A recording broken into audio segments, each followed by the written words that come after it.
성북동 대저택의 새벽 5시 안개가 자욱한 정원에서 윤서의 하루가 시작됩니다.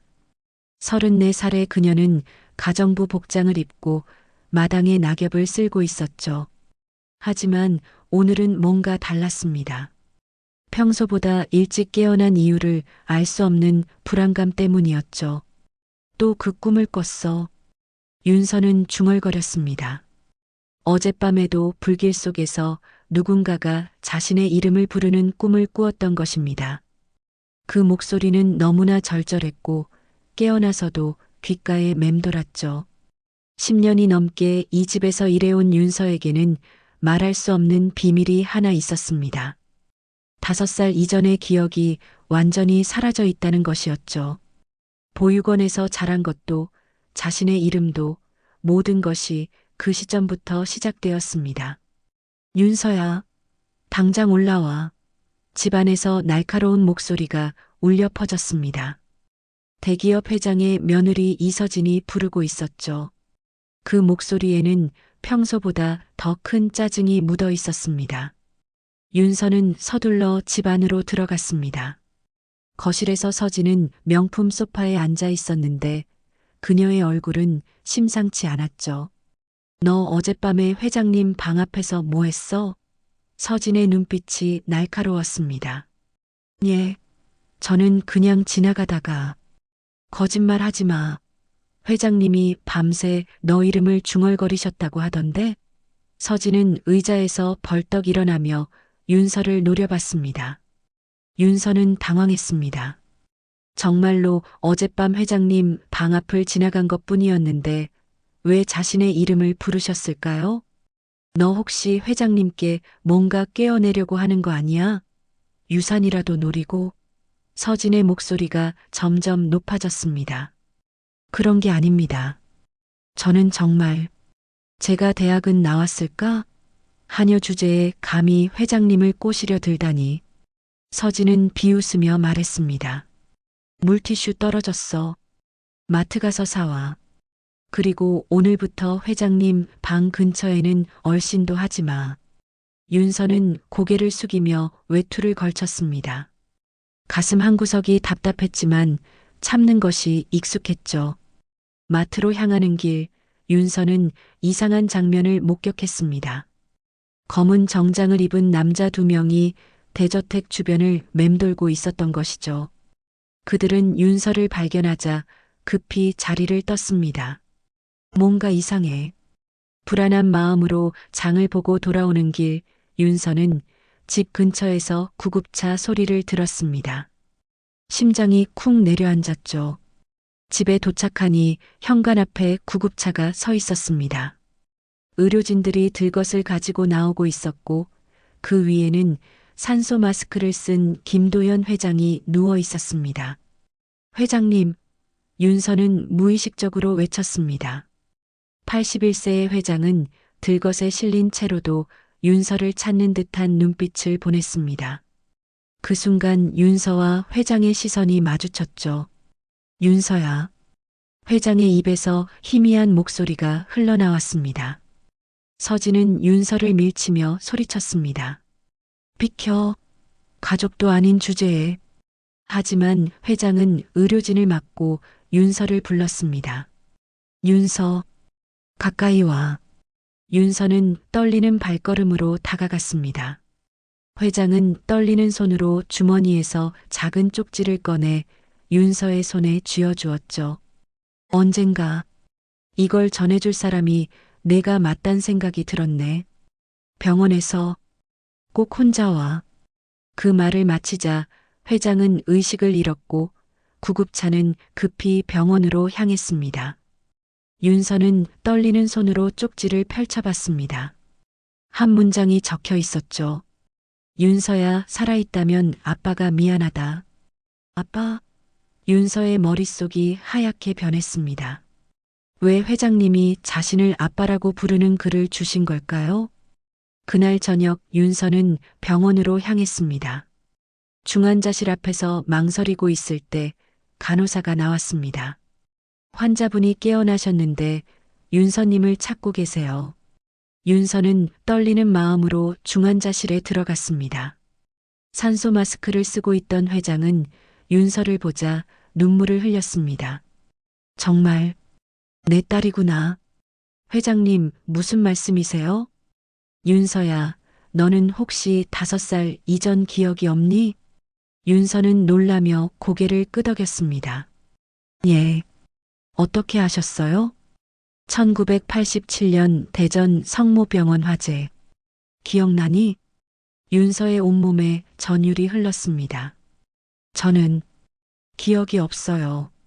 하지만 가끔 꿈에서 내 엄마가 너를 안고 불길 속에서 도망치다가 회장의 목소리가 떨렸습니다.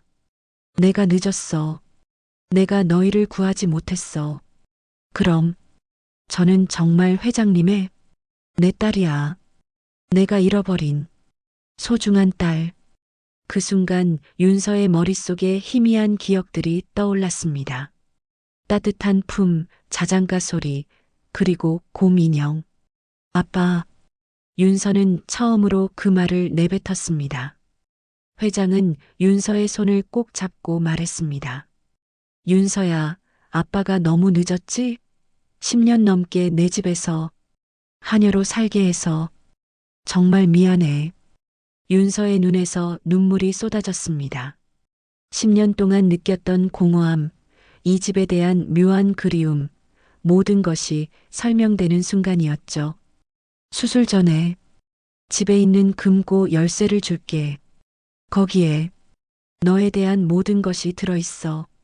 그날 밤 윤서는 집으로 돌아와 회장이 준 금고 열쇠를 바라봤습니다. 자신의 진짜 정체를 알게 될 열쇠였죠. 10년 동안 하녀로 살았던 자신이 사실은 이 집의 진짜 주인이었다는 충격적인 진실 앞에서 윤서는 떨리는 손으로 그 열쇠를 꼭 쥐고 있었습니다.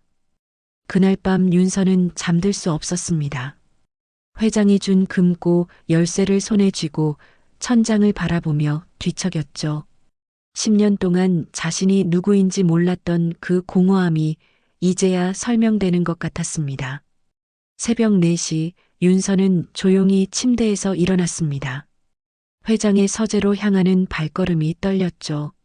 서재 한쪽 벽에 숨겨진 금고 앞에 서니 심장이 두근거렸습니다. 열쇠를 돌리자 금고문이 열렸습니다. 그 안에는 낡은 서류 봉투 하나와 사진들이 들어 있었죠. 첫 번째 서류를 펼쳐보니 친자 확인서였습니다. 김윤서, 김도연의 친자녀 확인됨. 윤서는 떨리는 목소리로 읽어 내려갔습니다. 두 번째는 1987년 대전 성모병원 화재 관련 신문 기사였습니다. 병원 화재로 3명 사망, 1명 실종이라는 제목이 눈에 들어왔죠. 기사에는 김도연 회장의 부인과 딸이 화재에 휘말렸다는 내용이 적혀 있었습니다. 마지막 서류는 회장이 직접 쓴 것 같은 일기장이었습니다. 윤서는 떨리는 손으로 첫 페이지를 펼쳤죠. 1987년 12월 15일 마이너스 윤서야. 아빠가 너를 찾지 못해서 미안해. 내 엄마는 너를 안고 도망치다가 무너진 건물에 깔렸어. 내 엄마는 구조됐지만 너는 보이지 않았어. 아빠는 미쳐버릴 것 같았어. 윤서의 눈에서 눈물이 떨어졌습니다. 다음 페이지를 넘기니 더 가슴 아픈 내용이 이어졌죠. 1988년 1월 3일 마이너스 내 엄마도 결국 세상을 떠났어. 너를 찾지 못한 충격에서 깨어나지 못했거든. 윤서야, 아빠 혼자 남았어. 1995년 8월 20일 마이너스 사립 탐정들을 통해 너를 찾고 있어. 전국의 보육원을 다 뒤지고 있어. 꼭 찾을 거야. 윤서는 일기를 읽으며 오열했습니다.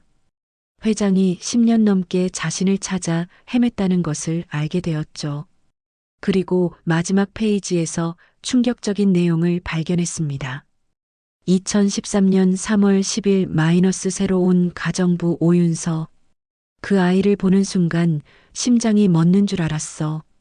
눈빛이, 손의 모양이, 모든 것이 내 딸과 똑같아.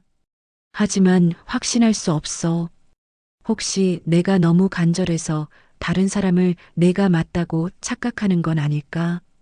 윤서는 소리 없이 울었습니다. 회장이 자신을 의심하면서도 가까이 두고 싶어 했던 심정이 고스란히 느껴졌죠. 2023년 9월 5일 마이너스 더 이상 확신한다. 윤서는 내 딸이 맞아. 어젯밤 윤서가 열을 앓을 때 간병하면서 발견한 화상 흉터. 그 위치가 정확히 일치해. 내 딸이야. 하지만 어떻게 말해야 할까? 문득 윤서는 자신의 왼쪽 어깨에 있는 작은 화상 흉터를 만져봤습니다. 어릴 때부터 있었던 흉터였지만 그 이유를 알지 못했죠. 이제야 그 흉터가 병원 화재 때 생긴 것임을 깨달았습니다. 그때 복도에서 발소리가 들렸습니다. 윤서는 서둘러 서류들을 정리하고 금고를 닫았죠. 서진이 잠에서 깨어 화장실을 가는 소리였습니다. 다음 날 아침 윤서는 병원으로 향했습니다. 회장은 수술을 앞두고 있었고 의사들이 분주히 준비하고 있었죠. 윤서야. 회장은 윤서를 보자 안도의 표정을 지었습니다. 아버지. 윤서는 처음으로 그렇게 불렀습니다. 회장의 눈가에 눈물이 맺혔죠. 금고를 열어봤구나. 이제 다 알겠지? 네. 왜 이렇게 오랫동안 말씀하지 않으셨어요? 회장은 윤서의 손을 꼭 잡고 말했습니다. 확신이 없었어. 그리고 내가 행복해 보였거든. 진실을 알면 오히려 고통스러울까봐. 고통스럽긴요. 하지만 이제야 제가 누구인지 알겠어요. 수술실로 들어가기 전 회장은 윤서에게 마지막 말을 했습니다. 윤서야, 수술이 잘 되면 우리 정말 가족으로 살자. 더 이상 아버지와 딸이 이렇게 살면 안 되잖아. 네, 아버지. 꼭 성공하세요. 수술이 시작되었습니다. 윤서는 복도에서 기다리며 계속 기도했죠. 서진도 병원에 왔지만 윤서와는 말을 섞지 않았습니다. 3시간 후 수술실 문이 열렸습니다. 의사가 나와서 말했죠. 수술은 성공했습니다. 하지만 환자분 나이를 고려할 때 아직 안심할 수는 없습니다. 윤서는 안도의 한숨을 쉬었습니다. 하지만 그 기쁨은 오래가지 못했죠. 그날 밤 회장의 상태가 급격히 악화되었습니다. 간호사가 급히 알렸습니다. 혈압이 급격히 떨어지고 있어요. 위험한 상황입니다. 윤서는 중환자실로 뛰어갔습니다. 회장은 의식이 희미한 상태였지만 윤서를 알아봤죠. 윤서야, 아빠가 너무 늦었나? 아니에요, 아버지. 괜찮아질 거예요. 만약 아빠가 못 견디면 유 원장이 변호사한테 있어. 너는 내 딸이니까. 회장의 목소리가 점점 약해졌습니다. 윤서는 아버지의 손을 꼭 잡고 울었죠. 아버지, 포기하지 마세요. 이제 막 만났잖아요. 그날 밤 윤서는 병원에서 밤을 새웠습니다. 회장의 손을 잡고 앉아 있으면서 10년 동안 몰랐던 아버지의 사랑을 되새겼죠. 하지만 마음 한구석에는 불안감이 자리했습니다. 이제 막 찾은 아버지를 잃게 될까봐 두려웠던 것입니다. 새벽녘 회장의 상태는 여전히 위독했습니다. 윤서는 창밖을 바라보며 간절히 기도했죠. 제발 아버지가 깨어나게 해주세요. 이제 막 가족이 됐는데. 새벽 6시 회장의 상태가 안정되기 시작했습니다. 윤서는 아버지의 손을 잡고 있다가 깜빡 잠이 들었죠. 꿈속에서 또다시 그 불길이 나타났지만 이번에는 더 선명했어요. 윤서야, 엄마한테 와. 한 여자가 불길 속에서 손을 뻗고 있었습니다. 그리고 멀리서 한 남자가 절규하며 뛰어오고 있었죠. 윤서야, 아빠가 간다. 윤서는 깜짝 놀라며 깨어났습니다. 이제야 그 꿈의 정체를 알 것 같았죠. 그것은 꿈이 아니라 잃어버린 기억이었던 것입니다. 병원을 나온 윤서는 이웃집 이춘자 아주머니를 찾아갔습니다. 65살의 춘자는 과거 파출소에서 여경으로 일했던 경력이 있었죠. 아주머니, 안녕하세요. 윤서야, 얼굴이 많이 상했구나. 춘자는 윤서의 얼굴을 자세히 들여다보더니 갑자기 표정이 변했습니다. 아, 내 눈빛이 옛날 그 여자랑 똑같구먼. 내 친엄마 말이다. 윤서의 심장이 빨라졌습니다. 아주머니, 제 엄마를 아세요? 그럼 모르겠니? 김 회장 부인이었잖아. 춘자는 갑자기 깨달은 듯 윤서를 다시 바라봤습니다. 설마, 너 그때 그 아이야? 화재에서 실종된. 춘자는 서둘러 윤서를 집 안으로 데려가며 흥분했습니다. 내가 바보였네. 진작 알아봤어야 했는데. 오래된 서류함에서 낡은 파일을 꺼내는 춘자의 손이 떨렸습니다. 내가 파출소에서 일할 때 담당했던 사건이야. 평생 잊을 수 없어서 자료를 보관해뒀거든. 춘자가 꺼낸 것은 1987년 대전 성모 보육원 기록이었습니다. 윤서는 떨리는 손으로 그 서류를 받아들었죠. 무연고 여아옷의 추정 이름 미상 신체 화상 흉터 있음 보호자 사망. 그게 너였어. 화재 사고 이후에 병원에서 실종됐다가 사흘 후에 폐건물에서 발견된 아이. 그때 내 상태가 얼마나 심각했는지 몰라. 윤서는 서류를 보며 몸을 떨었습니다. 그럼 저는 정말로 김 회장님의 딸이 맞아. 그때 온 동네가 난리였거든. 회장님이 미친 사람처럼 너를 찾아다니셨어. 춘자는 당시 신문 기사를 꺼냈습니다. 대기업 회장 딸 실종, 전국적 수색 작전 벌여 마이너스 김 회장님이 사재를 털어서 전국에 수색팀을 보냈어. 윤서는 신문 기사를 읽으며 울었습니다.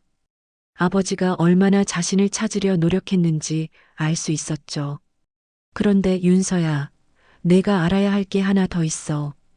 그때 화재는 단순한 사고가 아니었을 수도 있어. 윤서는 소름이 돋았습니다. 무슨 말씀이세요? 당시 수사 기록을 보면 화재 원인이 명확하지 않았어. 그리고 내 엄마가 마지막에 한 말이 윤서를 노리고 있어. 조심해. 이게 내 엄마가 의식을 잃기 전에 한 마지막 말이야. 저를 노린다고요? 혹시 회장님 재산을 노린 누군가가 있었던 건 아닐까? 내가 사라지면 상속 구조가 바뀌잖아. 윤서는 며칠 전 집 주변에서 본 검은 정장의 남자들을 떠올렸습니다. 그들이 단순히 지나가던 사람들이 아니었을지도 모른다는 생각이 들었죠. 여기가 우리가 살던 집이었어요? 윤서는 현장 사진을 가리키며 물었습니다. 맞아. 회장님 별장이었지. 그날 내 5번째 생일 파티를 하려고 거기 갔다가 갑자기 윤서의 머릿속에 기억이 떠올랐습니다. 케이크, 촛불, 그리고 곰 인형. 아, 맞아. 제 생일이었어요. 엄마가 곰 인형을 선물로 주셨고 그 인형 이름이 코코였어요. 그래, 그 곰 인형. 너 그걸 꼭 안고 있다가 화재가 났을 때도 놓지 않았다더라. 춘자는 또 다른 충격적인 사실을 말했습니다. 그런데 이상한 건 내가 실종된 후에도 누군가가 계속 너를 찾고 있었다는 거야. 회장님 말고 다른 사람들이. 다른 사람들이요? 검은 차를 타고 다니는 사람들이었어. 보육원이며 병원이며 다 뒤지고 다녔지. 그런데 그들은 너를 구하려는 게 아니라 뭔가 다른 목적이 있어 보였어. 윤서는 전율이 흘렀습니다. 자신을 둘러싼 위험이 아직도 남아있을지도 모른다는 생각이 들었죠. 집으로 돌아온 윤서는 서둘러 다락방으로 올라가 오래된 상자들을 뒤지기 시작했습니다. 춘자의 말을 듣고 나니 그 곰 인형을 꼭 찾고 싶었죠. 구석진 곳에서 낡은 상자를 발견했습니다. 상자를 열어보니 오래된 곰 인형이 들어 있었어요. 갈색 털이 많이 빠지고 한쪽 눈이 떨어져 나갔지만 분명히 자신이 기억하는 코코였습니다. 인형을 안으니 갑자기 모든 기억이 쏟아져 들어왔습니다. 엄마의 따뜻한 품, 아빠의 자장가, 생일 케이크의 달콤한 냄새, 그리고 그날 밤의 공포까지. 엄마, 아빠, 윤서는 인형을 끌어안고 울었습니다. 인형의 발바닥을 보니 희미한 글씨가 보였습니다. 윤서야, 아빠는 항상 내 곁에 있을게. 마이너스 1986.12, 25. 윤서는 더 이상 참을 수 없었습니다. 10년 동안 잃어버렸던 모든 것들이 한꺼번에 되돌아온 것 같았죠. 자신이 누구인지, 왜 이 집에 끌렸는지 모든 것이 명확해졌습니다. 그때 계단에서 급한 발소리가 들렸습니다. 서진이 올라오고 있었죠. 너 여기서 뭐해? 서진은 윤서가 곰 인형을 안고 있는 모습을 보고 놀랐습니다. 이게 어디서 나온 거야? 설마 도둑질을. 윤서는 일어서서 서진을 똑바로 바라봤습니다. 이제 더 이상 숨길 이유가 없었죠. 이건 제 것이에요. 어렸을 때부터 제 것이었어요. 뭔 소리야? 그런 더러운 인형이 내 거라고? 윤서는 깊은 숨을 들이쉬고 말했습니다. 저는 김윤서입니다. 김도연 회장님의 친딸이에요. 서진의 얼굴이 하얗게 변했습니다. 그녀의 다리가 휘청거렸죠. 10년 동안 하녀로 부려먹었던 여자가 사실은 이 집의 진짜 주인이었다는 충격적인 진실 앞에서 서진은 말을 잃었습니다. 거짓말. 그럴 리가 없어. 병원에 가서 아버지께 직접 물어보세요. 이제 모든 게 밝혀졌어요. 서진은 뒤로 물러서며 윤서를 노려봤습니다. 그녀의 얼굴은 창백했지만 곧 분노로 일그러졌죠. 말도 안 되는 소리 하지 마. 너 같은 하녀가 회장님의 딸이라고? 미쳤구나. 윤서는 곰 인형을 꼭 안고 차분히 말했습니다. 병원에 가서 확인해 보세요. 아버지께서 모든 걸 말씀해 주실 거예요. 아버지라고? 감히 회장님을 아버지라고 불러? 서진의 목소리가 점점 높아졌습니다. 너 정말 미쳤구나. 10년 동안 우리가 먹여 살려준 주제에. 그때 서진의 눈에 책상 위에 놓인 친자 확인서가 들어왔습니다. 아직 윤서가 정리하지 못한 서류들이었죠. 서진은 서류를 집어들고 읽기 시작했습니다. 이게 뭐야? 설마 이런 가짜 서류까지 만들어서. 하지만 서류를 읽어내려가면서 서진의 표정이 점점 굳어졌습니다. 병원 인장, 의사 서명, 모든 것이 진짜였거든요. 아니야. 이럴 리가 없어. 서진은 서류를 바닥에 던지며 윤서에게 다가갔습니다. 너 이런 걸 어디서 훔쳐온 거야? 회장님을 속이려고 이런 짓을. 저는 아무것도 훔치지 않았어요. 이 모든 건 아버지께서 직접 주신 거예요. 아버지라고 하지 마. 서진은 소리를 지르며 윤서의 어깨를 거칠게 밀쳤습니다. 감히 당신이 회장님 병문안을 드나들어? 이젠 대놓고 상속이라도 노려. 윤서는 뒤로 휘청거렸지만 곰 인형만은 놓지 않았습니다. 안사모님 진정하세요. 저는 정말 진정하라고. 10년 동안 우리 집에서 밥 먹여주고 재워준 은혜는 어디 가고 이제 주인 행세를 하겠다는 거야? 서진은 분노에 가득 찬 눈으로 윤서를 노려봤습니다. 그리고는 갑자기 윤서의 앞에 다가가 뺨을 내리쳤죠. 탁! 윤서의 고개가 돌아가고 입술에서 피가 배어났습니다. 곰 인형이 바닥에 떨어졌죠. 내 주제에. 우리 집에서 은혜도 모르고 이게 사람이야? 서진의 목소리가 도끼로 가득했습니다. 하녀 주제에 감히 주인 행세를 하려 들다니.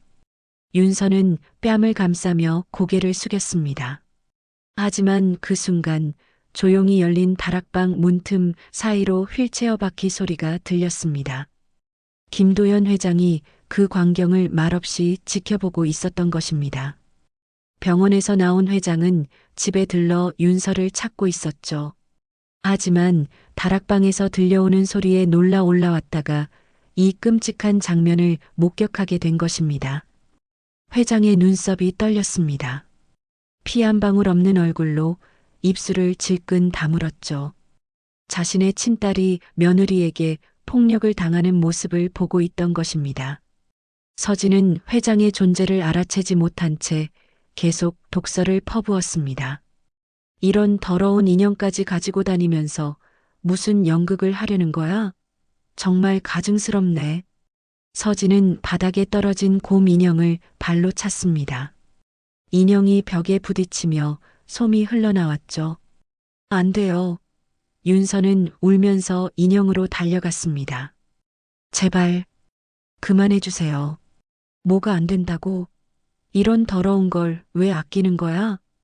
그때 회장의 목소리가 조용히 울려 퍼졌습니다. 서진아. 서진은 깜짝 놀라 뒤를 돌아봤습니다. 휠체어에 앉은 회장이 차갑게 그녀를 바라보고 있었죠. 아버님, 언제 오셨어요? 병원에 계신 줄 알았는데. 회장은 서진의 말을 무시하고 윤서에게 천천히 다가갔습니다. 그리고 조용히 물었죠. 언제부터 이런 일들이 있었나?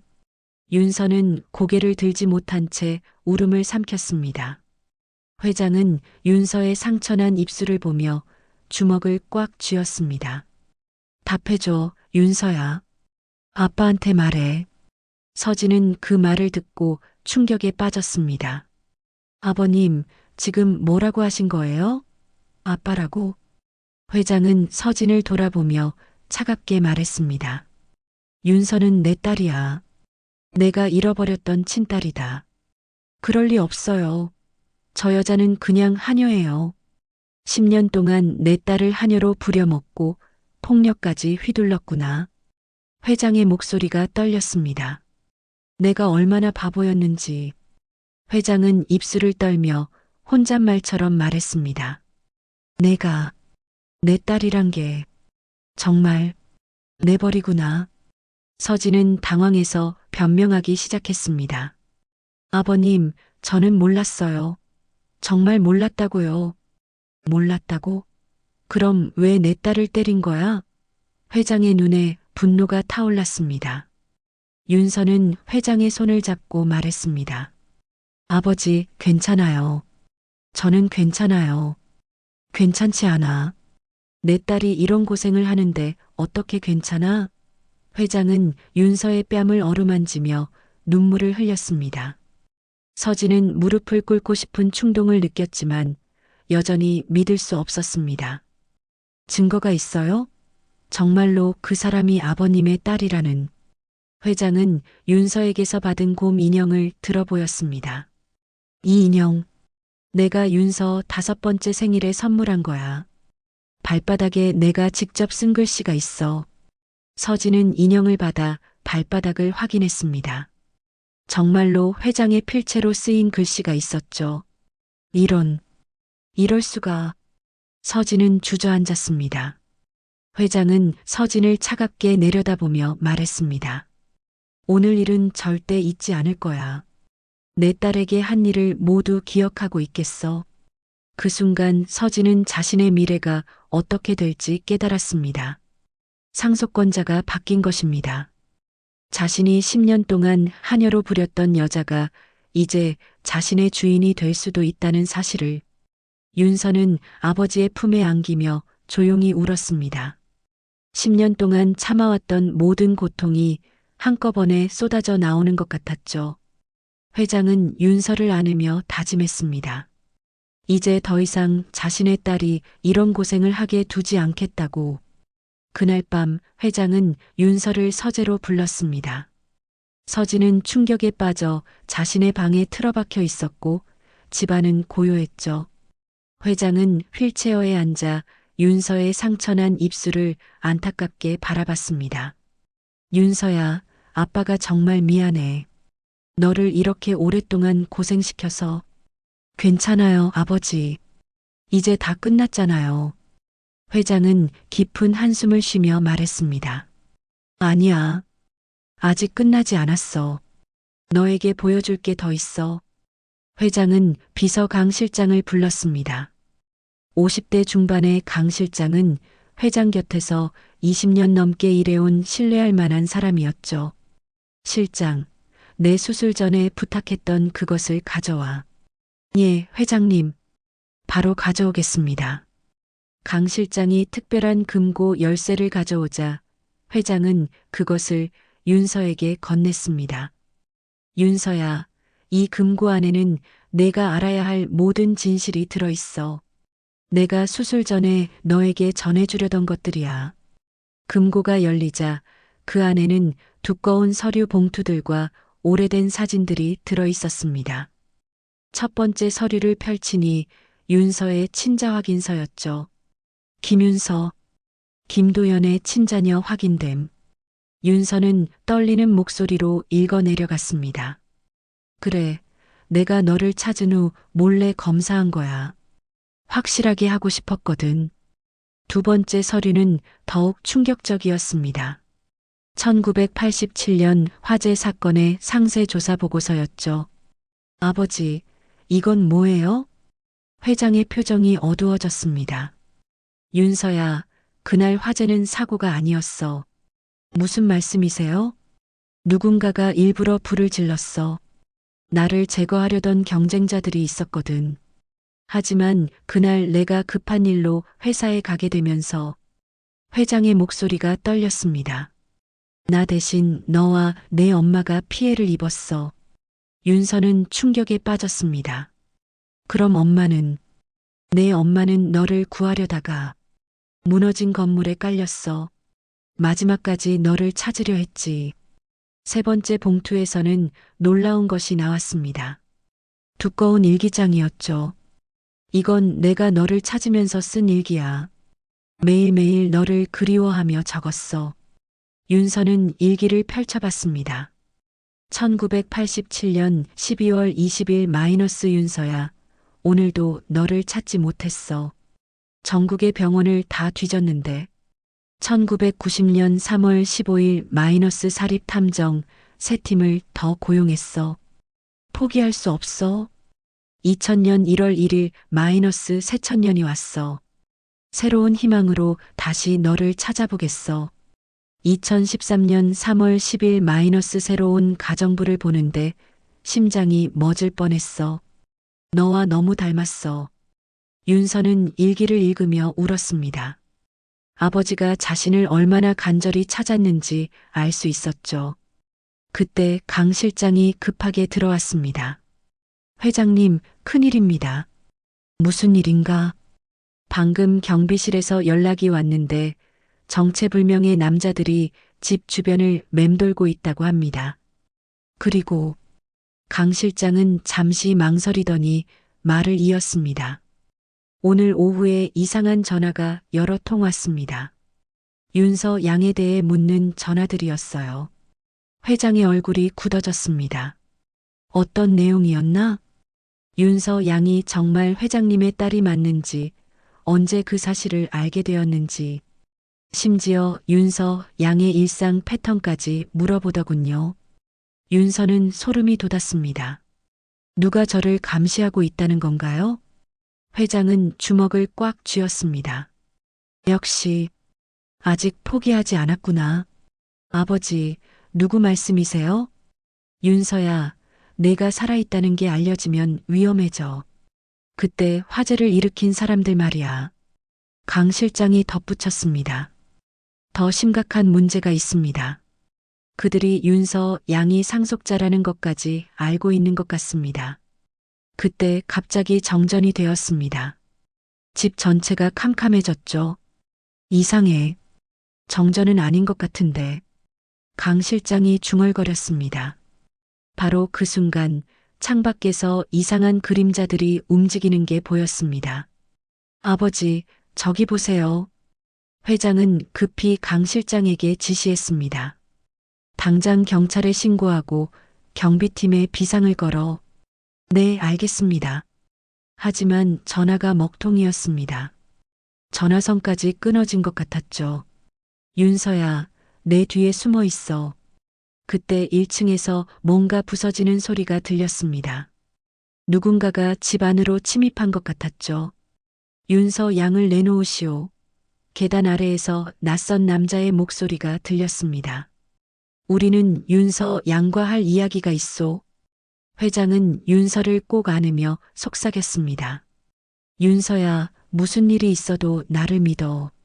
아버지, 저들은 너를 다시 없애려고 하는 거야. 하지만 이번에는 내가 너를 지킬 거야. 발소리가 점점 가까워졌습니다. 서재 문 앞까지 다가온 것 같았죠. 회장은 금고에서 마지막 물건을 꺼냈습니다. 그것은 녹음기였어요. 이 안에는 그들의 범죄 증거가 들어있어. 만약 내게 무슨 일이 생기면. 아버지, 무슨 소리예요? 윤서야, 내가 내 딸이라는 것을 세상에 알려야 해. 더 이상 숨어 살 순 없어. 그 순간 서재 문이 열렸습니다. 검은 옷을 입은 남자들이 들어왔죠. 드디어 찾았군요. 김 회장님의 딸. 윤서는 아버지 뒤에 숨으며 떨었습니다. 하지만 이상하게도 두렵지 않았어요. 아버지가 옆에 있었기 때문이죠. 이제 끝이야. 윤서는 마음속으로 다짐했습니다. 더 이상 도망치지 않을 거야.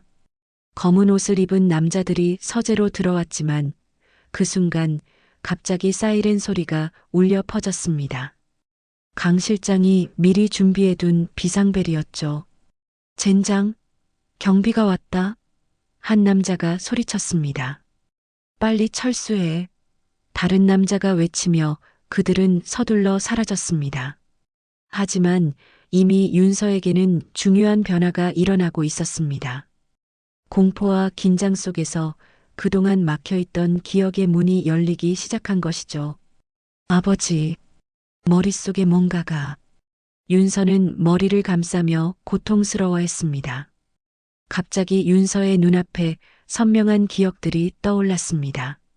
5살 그날 밤 별장에서 일어났던 모든 일들이. 윤서야, 괜찮아? 회장이 걱정스럽게 물었습니다. 기억이 돌아와요. 윤서는 눈을 감고 그날 밤을 떠올렸습니다. 생일 파티가 끝나고 잠들어 있던 윤서는 이상한 소음에 깼습니다. 창밖에서 검은 옷을 입은 남자들이 집 주변을 둘러싸고 있었죠. 윤서야, 일어나. 엄마가 급하게 윤서를 흔들어 깨웠습니다. 엄마, 무슨 일이에요? 조용히 해. 나쁜 사람들이 와서 우리를 해치려고 해. 엄마는 윤서에게 곰 인형을 안겨주며 말했습니다. 코코를 꼭 안고 있어. 엄마가 널 지켜줄 거야. 그때 1층에서 큰 소리가 났습니다. 누군가가 문을 부수고 들어온 것이었죠. 김도연을 찾았나? 없다. 가족들만 있어. 그럼 계획대로 해. 흔적을 남기지 마. 윤서는 떨리며 회장에게 말했습니다. 아버지, 저 기억해요. 그들이 아버지를 찾고 있었어요. 뭐라고? 그들은 아버지가 그 자리에 있을 거라고 생각했어요. 저와 엄마는 예상에 없던 거였어요. 회장의 얼굴이 일그러졌습니다. 그럼 정말로 나를 노린 거였구나. 윤서의 기억이 더욱 선명해졌습니다. 엄마는 윤서를 안고 뒷문으로 도망치려 했습니다. 하지만 그때 누군가가 기름을 뿌리고 불을 지르기 시작했죠. 안 돼. 아이가 있어. 엄마가 소리쳤습니다. 늦었어. 이미 시작됐다고. 한 남자가 냉정하게 대답했습니다. 불길이 빠르게 번지기 시작했고 엄마는 윤서를 안고 필사적으로 탈출구를 찾았습니다. 윤서야, 엄마 말 잘 들어. 이 곰 인형을 절대 놓지 마. 아빠가 반드시 널 찾을 거야. 그 순간 천장이 무너지기 시작했습니다. 엄마가 저를 창문 밖으로 던지셨어요. 윤서는 울면서 말했습니다. 뭐라고? 2층 창문에서 아래 화단으로. 그래서 제가 살아남을 수 있었어요. 하지만 엄마는, 회장은 윤서를 꼭 안으며 눈물을 흘렸습니다. 그래서 내 어깨에 화상 흉터가 있구나. 윤서는 고개를 끄덕였습니다. 창문 틀에 부딪히면서 생긴 거예요. 그 후에 정신을 잃었고, 그럼 너는 사흘 동안 어디에 있었던 거야? 윤서는 더 깊이 기억을 파헤쳤습니다. 그리고 놀라운 사실을 떠올렸죠. 할머니가 저를 숨겨주셨어요. 할머니? 근처에 사시던 할머니가 저를 발견하고 사흘 동안 숨겨주셨어요. 하지만 그 할머니도 나쁜 사람들이 찾아와서 윤서의 목소리가 떨렸습니다. 할머니가 저를 지하실에 숨겨놓고 그 사람들과 맞서셨어요. 그 후에 할머니를 다시 보지 못했어요. 회장은 주먹을 꽉 쥐었습니다. 그 악마들, 무고한 사람까지. 할머니가 마지막에 저에게 말씀하셨어요. 너는 특별한 아이야. 언젠가 내 아빠가 널 찾을 거야. 그때까지 살아남아야 해. 그때 강 실장이 들어왔습니다. 회장님, 경찰이 도착했습니다. 침입자들은 모두 도망쳤고요. 실장, 1987년 성모별장 근처에 살던 박순자 할머니에 대해 조사해봐. 박순자 할머니요? 그분이 내 딸을 구해주셨어. 하지만 그 때문에 해를 당하셨을 수도 있어. 윤서는 갑자기 중요한 것을 기억했습니다. 아버지, 할머니가 저에게 뭔가를 주셨어요. 뭘? 작은 열쇠였어요. 이상한 모양의. 그런데 그 열쇠를 어디에 숨겨뒀는지 기억이. 윤서는 곰 인형을 바라봤습니다. 갑자기 뭔가 떠올랐죠. 코코 안에 있어요. 윤서는 곰 인형을 자세히 살펴봤습니다. 등 부분에 작은 지퍼가 있었는데 그동안 눈에 띄지 않았던 것이죠. 지퍼를 열자 그 안에서 작은 열쇠가 나왔습니다. 오래된 금속 열쇠였는데 특이한 문양이 새겨져 있었어요. 이게 뭔 열쇠일까? 회장이 물었습니다. 강 실장이 열쇠를 자세히 보더니 놀라며 말했습니다. 이건 은행 금고 열쇠 같은데요? 은행 금고? 네, 1980년대에 사용하던 구형 금고 열쇠입니다. 이 문양은 제일은행 구형 지점 마크예요. 회장은 깊은 생각에 빠졌습니다. 박순자 할머니가 왜 윤서에게 은행 금고 열쇠를.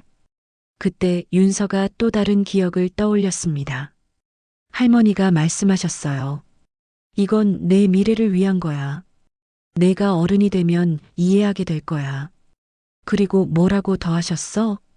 진실은 항상 숨겨져 있지만 용기 있는 사람이 찾아내는 거야. 내가 그런 아이가 되길 바란다. 회장은 윤서를 바라보며 말했습니다. 윤서야, 그 할머니는 그냥 우연히 널 도와준 게 아닐 수도 있어. 무슨 뜻이에요? 혹시 그분이 그 사건에 대해 뭔가 알고 있었던 건 아닐까? 그래서 증거를 너에게 맡긴 거일 수도. 윤서는 열쇠를 꼭 쥐고 말했습니다. 그럼 내일 은행에 가봐야겠어요. 위험해. 아직 그들이 널 노리고 있어. 괜찮아요, 아버지. 이제 더 이상 숨지 않을 거예요. 할머니가 목숨을 걸고 지켜준 진실을 찾아야 해요. 회장은 윤서의 단호한 눈빛을 보며 고개를 끄덕였습니다. 자신의 딸이 정말로 용기 있는 사람으로 자랐다는 것을 느꼈죠. 알겠어. 하지만 조건이 있어. 경호원들과 함께 가는 거야. 네, 알겠어요. 그날 밤 윤서는 처음으로 자신의 과거를 완전히 받아들였습니다. 그리고 내일이면 그 모든 진실의 마지막 조각을 찾을 수 있을 거라는 확신이 들었죠. 다음 날 오전 윤서는 강 실장과 경호원들과 함께 제일은행 본점으로 향했습니다. 오래된 열쇠를 손에 쥐고 있으니 가슴이 두근거렸죠. 과연 박순자 할머니가 무엇을 남겨두셨을까요? 은행에 도착해서 금고실로 안내받았습니다. 직원이 열쇠를 확인하더니 놀란 표정을 지었어요. 이 금고는 1987년부터 사용료가 미리 납부되어 있네요. 무려 30년 치가요. 30년 치라고요? 네, 박순자 고객님이 미리 납부하셨습니다. 그리고 특별한 조건이 있어요. 이 열쇠를 가진 사람이 김윤서라는 신분증을 제시할 때만 열 수 있다고 되어 있습니다. 윤서는 소름이 돋았습니다. 할머니가 모든 것을 예상하고 계셨던 것이죠. 금고가 열리자 그 안에는 두꺼운 파일과 녹음 테이프들이 들어 있었습니다. 첫 번째 서류를 펼쳐보니 충격적인 내용이었어요. 화재 당일 도청 녹음 기록. 윤서는 떨리는 목소리로 읽었습니다. 파일에는 박순자 할머니가 정보원이었다는 내용이 적혀 있었습니다. 그녀는 회장을 노리는 범죄 조직의 움직임을 사전에 파악하고 있었던 것이죠. 할머니가 정보원이셨어요? 강 실장이 서류를 보더니 말했습니다. 국정원 소속이었네요. 은밀히 그 조직을 감시하고 계셨던 것 같습니다. 두 번째 서류는 더욱 놀라운 내용이었습니다. 범죄 조직의 핵심 인물들 명단과 그들의 계획서가 상세히 기록되어 있었거든요. 이들이 아버지를 없애려 했던 사람들이군요. 하지만 가장 충격적인 것은 마지막 녹음 테이프였습니다. 할머니가 임종 직전에 남긴 메시지였죠. 윤서야, 이 녹음을 듣고 있다면 넌 이미 어른이 되었겠구나. 할머니는 너를 지키지 못해서 미안해. 하지만 이 증거들로 악한 사람들을 처벌할 수 있을 거야. 내 아빠를 잘 도와드려. 그리고 용서하는 마음을 가져라. 그래야 진정한 평화가 온단다. 윤서는 눈물을 흘리며 녹음을 들었습니다. 할머니의 따뜻한 목소리가 30년의 시간을 넘어 전해지고 있었어요. 은행에서 나온 윤서는 바로 병원으로 향했습니다. 회장에게 이 모든 증거를 보여드리고 싶었거든요. 하지만 병원에 도착했을 때 의료진들이 분주히 움직이고 있었습니다. 무슨 일이에요? 윤서가 간호사에게 물었습니다. 환자분 상태가 급격히 악화되셨어요. 심장에 무리가 온 것 같습니다. 윤서는 급히 중환자실로 뛰어갔습니다. 회장은 산소 마스크를 쓰고 있었지만 윤서를 보자 미소를 지었어요. 윤서야, 은행에는 다녀왔니? 네, 아버지. 모든 진실을 찾았어요. 회장은 윤서의 손을 꼭 잡고 말했습니다. 다행이야. 이제 마음이 놓이는구나. 아버지, 괜찮아지실 거예요. 이제 악한 사람들을 모두 처벌할 수 있어요. 하지만 회장의 표정이 심각해졌습니다. 윤서야, 아빠는 이제 많이 피곤해. 곧 내 엄마한테 가야 할 것 같아.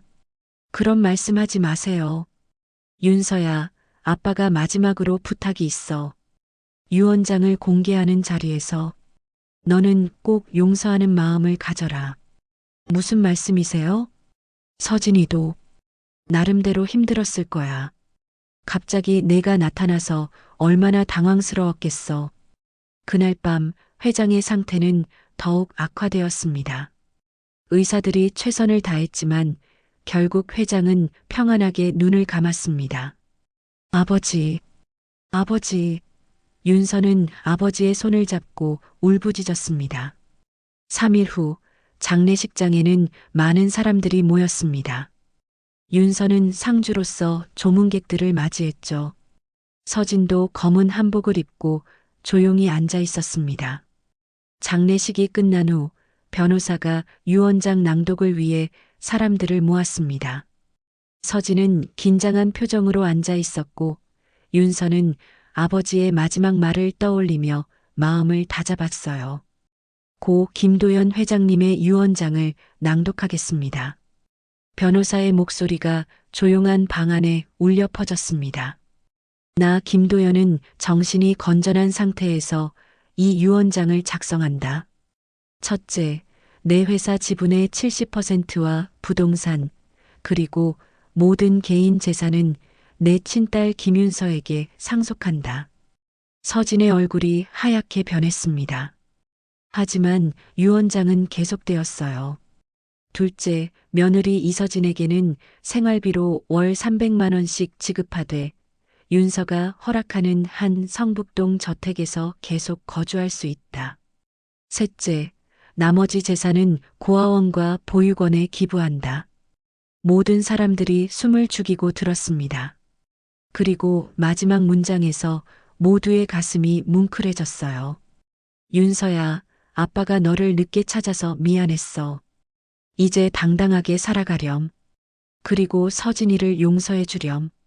가족은 서로 아끼고 사랑해야 하는 거란다.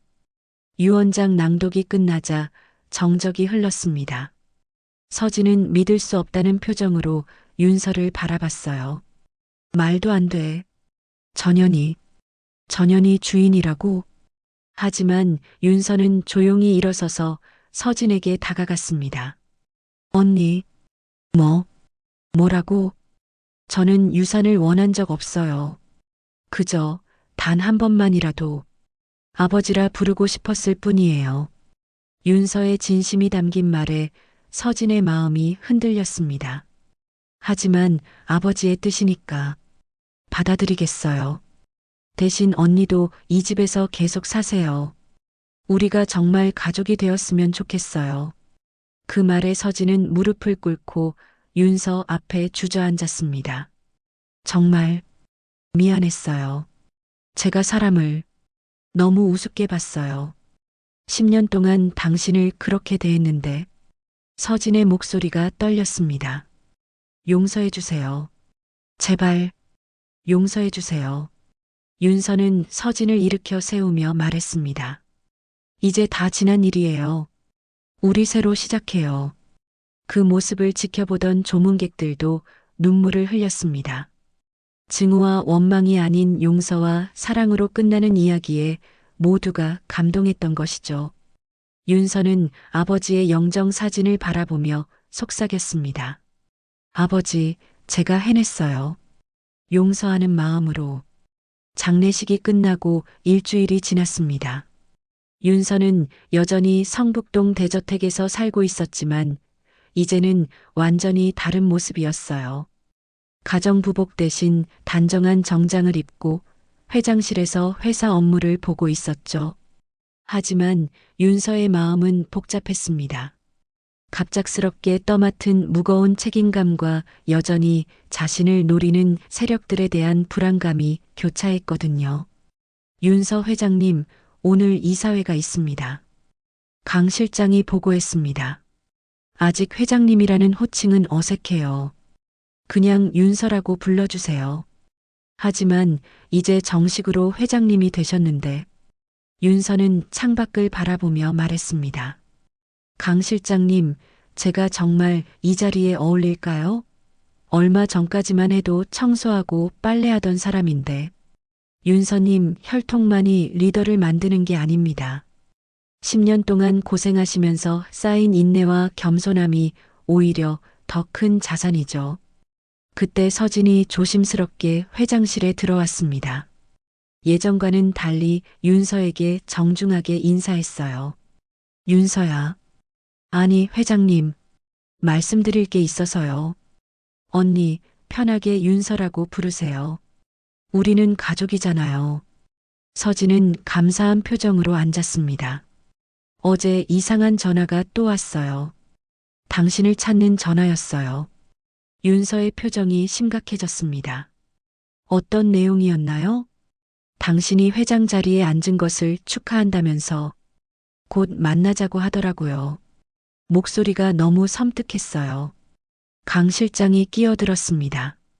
윤서님, 이제 정말 결단을 내려야 할 때 같습니다.